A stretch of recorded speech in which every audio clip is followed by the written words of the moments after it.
What is going on, my friends? Mike Walker here. Today, I'm going to be pulling back the curtain on my newest book. It's about to hit the shelves. Depending on when you listen to this, it might already be available. Check around for the video, links and whatnot above or below so that you can actually access this thing. But it's called The Systems Thinking Visionary, How to Blend Big Picture Thinking with Laser Focus Execution.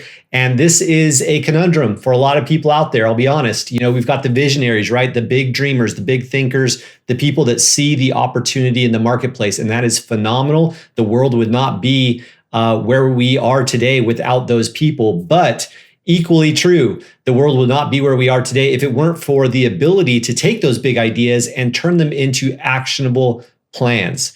The dreamers alone do not get the job done. It is the ability to take the dream, consolidate it, put it into an actionable step-by-step sequential process and get it to market, right? That is where the real power of big thinking comes from. And so today I want to kind of talk to you about the 5 growth codes. This is just one concept that I reveal inside of my book. It's taken me decades to learn this stuff for real. Yes, I'm that old. And I want to share with you these 5 growth codes because once you embrace this concept around scalability, it really starts to demystify the process of business growth.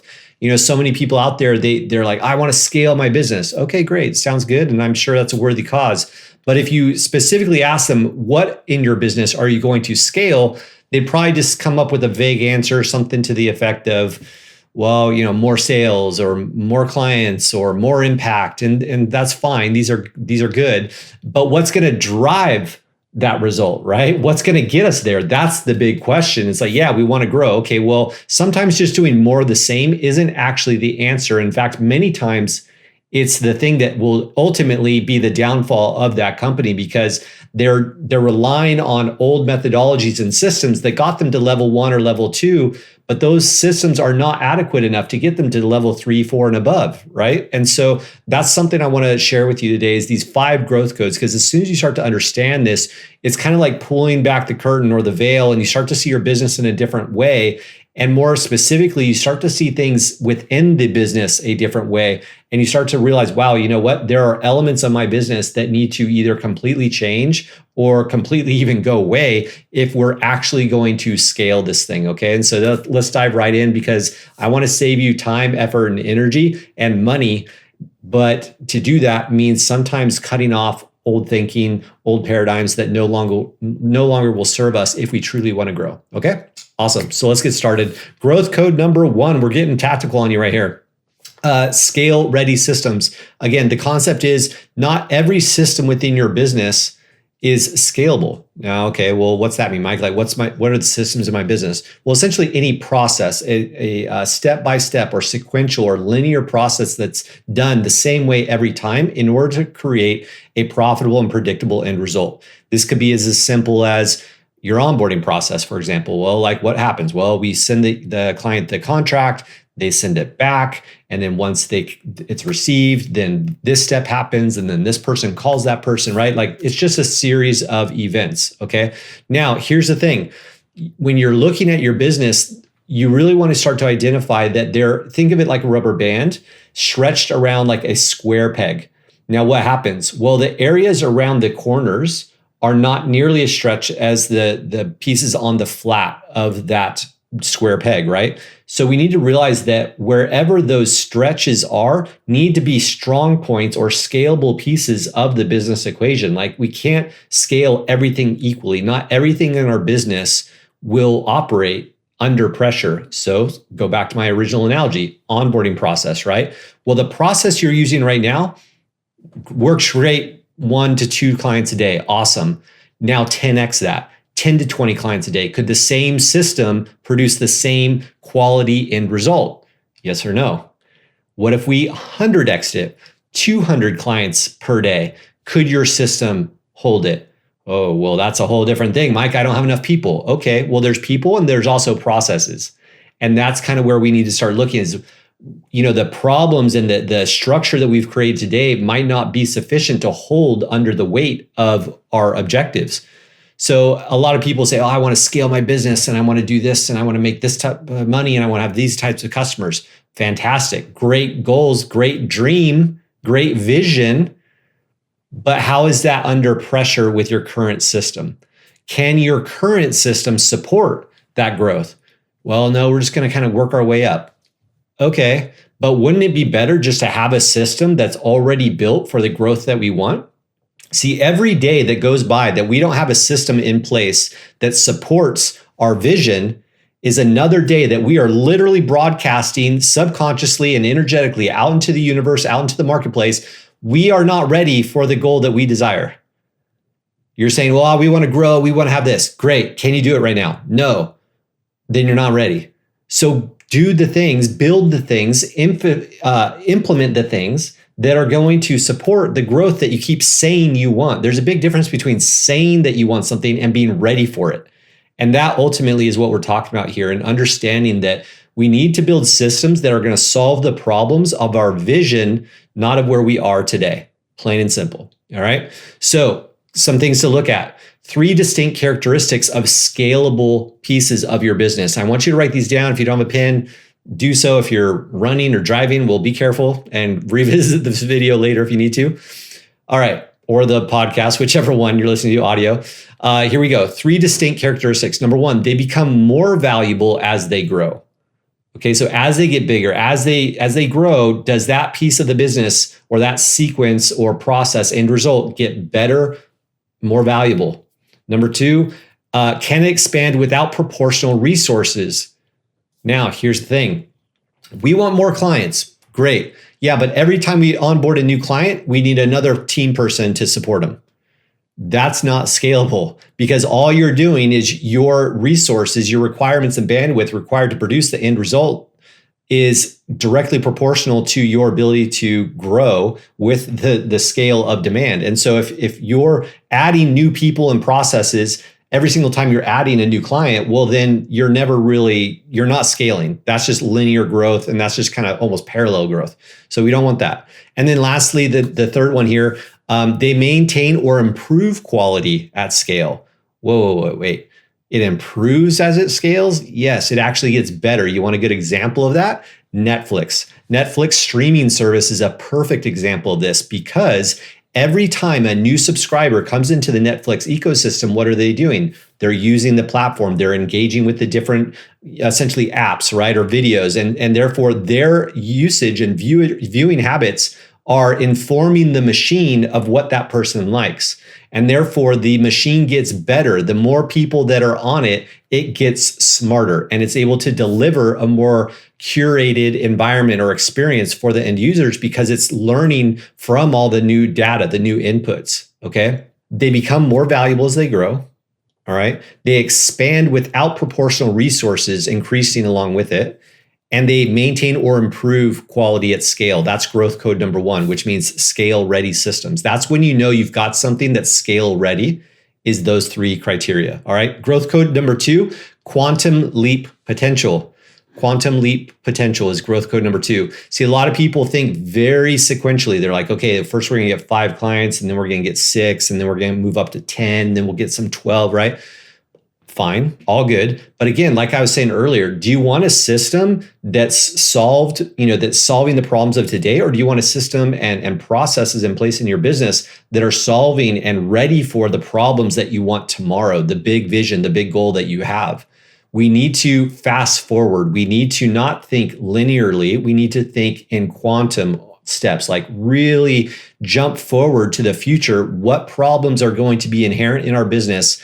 What challenges are we going to see when we're onboarding this level of clients, or when we're engaging with this many products and customers? What are those problems going to look like? We need to solve those now so that we are prepared in advance. Okay, so this is just a really good way of thinking through, how can I do one thing, but it actually solves a lot of things in advance. Another example would be, I had a client years and years ago where he was basically dependent on word of mouth marketing. All right. And every time he got a client, they got really good results.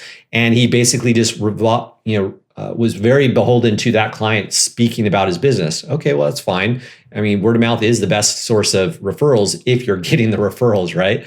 Well, he was getting great results for his clients, but he was kind of dropping the ball when it came to actually arming those people with any kind of meaningful way to help go get those referrals. It's just like, oh yeah, if you think of anybody, send them my way. Well, life's busy. People aren't, always thinking about us, right? So what he did and what I helped him implement was a referral system into his business. So instead of just a kind of a little thank you process, hey, thanks so much, appreciate you, so glad that we, are working together, whatever. He created a very powerful way where he gave them systems and frameworks for sharing the information as they've been learning it and talking about the business. And therefore, they had a promotable tool for themselves. They were basically promoting themselves and their business, their objectives, or their, the accomplishments that they're receiving, but it tied it back to him. And so what it did is basically like a joint venture of promotion when you think about it, because now he was providing them with edited materials, things that were curated just for them. But what did it do? That one video became a force multiplier, because think of their network. They have dozens, hundreds, thousands, tens of thousands of people within their influenceable network.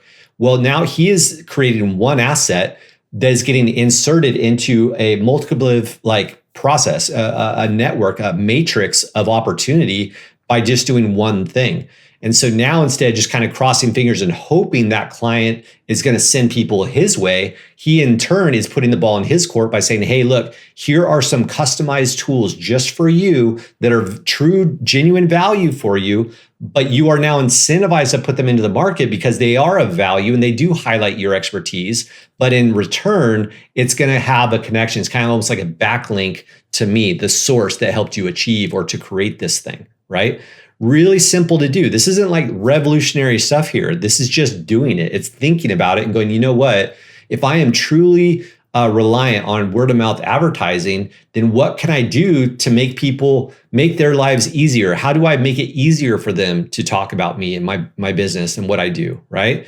That's all we're talking about here. This isn't some misto stuff. It's just thinking through and go, how can I get more out of this? This is I do one thing, I spend one time unit to create this one asset, but then it goes into a network of people that have who knows how many people that they know, and then who knows how many people those people know, right? So it's just that ripple effect. It's a little pebble that you drop into a lake, and the ripple effect is huge. It's disproportionately larger than the effort it took to produce the thing, right? That's a scalable or like a quantum leap potential item inside of your business. Growth code number 2. Let's move on to growth code number 3. We got 3 left.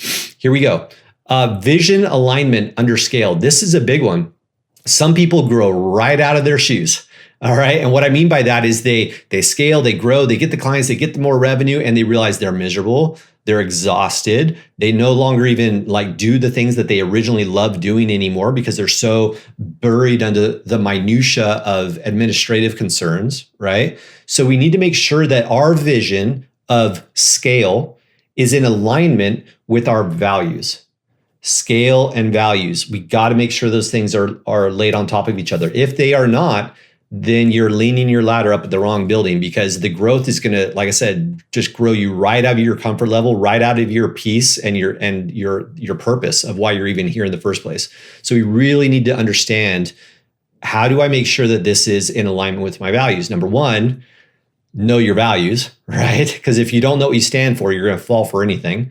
So here are 3 questions to ask yourself to see if this is truly something that, yes, we should do. We should implement this into our business because it is in alignment with our values and our vision.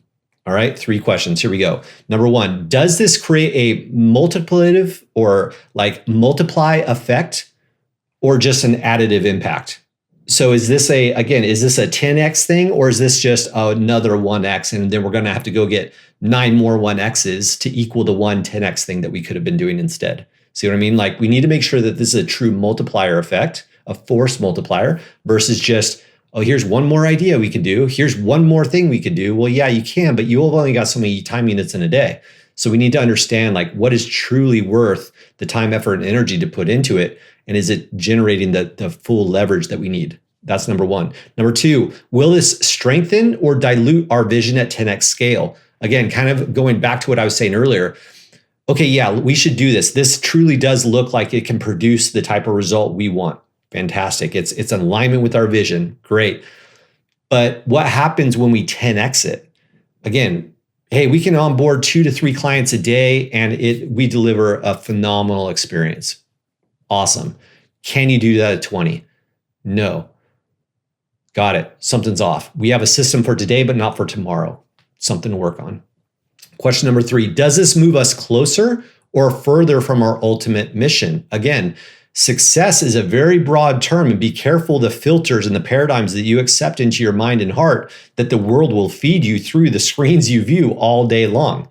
Okay, so you got to remember the inputs, the eyes and the ears and our surroundings are going to input and imprint upon our minds what success looks like. But that does not necessarily dictate and mean that it's true for you. Okay, so we have to make sure that we have a absolute clarity. What does good look like to you? It doesn't have to be the mansion on the beach with the 10-car garage and all the things that go along with it. That does not have to be success, but we need to get clear on what that looks like. What is our vision, our value system, and then what we are building into the business at scale? Is that going to help us get there, or is it going to pull us away from it? The interesting part is we've heard the success stories. I know you need to go on about it, right? Like you hear about the person that finally quote unquote makes it, and then they're miserable. They lose their partner and their family, right? And the whole thing. Well, why? Well, because they scaled, they chased the dream, but they lost view of the values. And so they sacrificed their soul for the world. And we all know that that's a terrible place to be. All right. So growth code number 3, vision alignment under scale. Yes, you want to scale. Yes, you want to grow. Yes, you want to reach big things. Awesome. But can you do that while staying in align with your values? Huge, huge piece. Growth code number 4, value stress test. This is a good one. 3 questions to ask yourself. I've already kind of touched on, but I want to kind of give you the questions to ask if these can, if these can actually be built into your business for scale. Number 1, does this amplify or dilute our core values? If you were to 10x, 100x, or even 1000x something, does this amplify or dilute our values? Can we stay true to ourselves if this were to grow 10x, 100x, 1000x? You have to, as basic as a question as that is, run it through your mind. Again, hey, my goal is to make $1 million a year. Great. You make $1 million a year now. Can you keep up with your values and what you want to do? Yeah, no problem. Great. What about 10 million? Well, I don't know. I've never had 10 million. Well, think about it, right? Like we've got a quantum leap. We've got to start solving the problems of tomorrow if we ever want to reach them. So therefore we need to start thinking about the types of problems we hope to be able to solve that are in alignment with our vision. Question number 2, are we still serving our intended audience just at a larger scale? Meaning as you get bigger, can you continue to maintain your TAM, your total addressable market? Or are you having to broaden, or if you have to go outside of your zone just because you are trying to scale? Does the growth vision match the opportunity volume that you're currently looking at? And then number 3, are we building what we set out to build just bigger? Or is it, again, starting to go off totally different? Some things are more controlled than others, but you have to think, hey, look, is what I'm doing today, do I want to 10x what I'm doing today? Or is this going to look a lot different? If it's going to look a lot different, then we need to start preparing for that. We need to start putting in the infrastructure to support the evolution that's going to be required to reach the scale vision that we currently have. All right. Growth code number 5, synergistic flywheels. This is the big one. Synergistic flywheels, growth code number 5. And what this really comes down to is understand the interconnectedness of our business. A lot of people look at business like, okay, here's my finance team, and here's my sales, and here's my marketing team. And obviously they all work together. We know that. That's obvious. But you have to look at sequences in the business and in the strategy and look for those synergistic flywheels. I'll give you a good example here because Tesla is a perfect case study for this, right? And I'm just pulling from my notes right here. Every new Tesla on the road creates natural demand for the supercharger network. Okay, they're electric vehicles. Well, electric vehicles need the ability to charge, right? So every time they sell a car, what are they doing? They're increasing the demand of the supercharger network. All right. Now, each new charging station makes Tesla vehicles more practical for potential buyers. If I have an electric vehicle, I know it needs to be charged, but there's no charging stations. Well, therefore, the vehicle is no longer as valuable to me, right? So they're self-supportive. You've got electric vehicle needing the charger, but by having the charger, it makes the vehicle more profitable, more desirable. All right. And then that battery technology that they're using is the backbone of everything, because as they use the vehicles, the demand for the battery systems increases. As the battery systems grow, that network becomes bigger, becomes more profitable.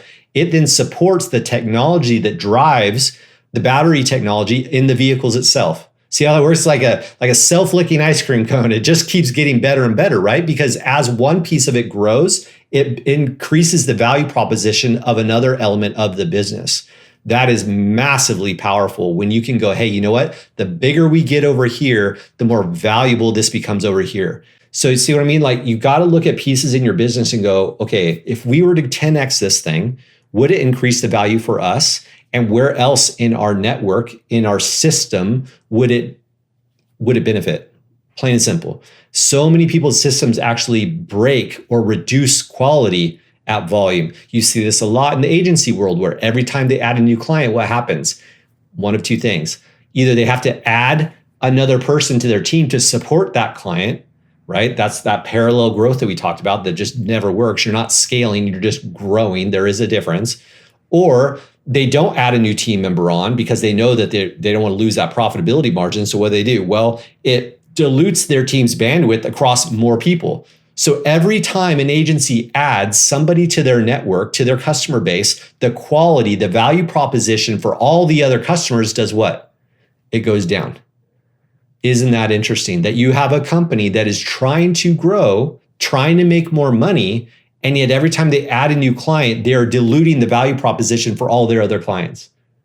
Or to make up for that fact, they have to add a new team member, and therefore their profit margin stays the same or even reduces. That ultimately is the problem to be solved. And that problem to be solved is done by understanding these growth codes and then making sure that you have synergistic flywheels built into your business. If any of what I've been talking about today resonates with you, if you know you're dealing with some of these scale challenges, get my book. Like I said, the link will be around here somewhere, or just search on Amazon, The Systems Thinking Visionary, and plug these growth codes into your business. I go way deeper into the book, templates, downloadable tools, the whole bit. I know you're going to love it, but check it out. I believe it will help you in this scale vision conundrum. It's a real thing, but we've got the solution for you. All right. God bless. Have a great one, guys. Thanks for joining me on another episode. Look forward to jamming with you on another one. Take care, guys.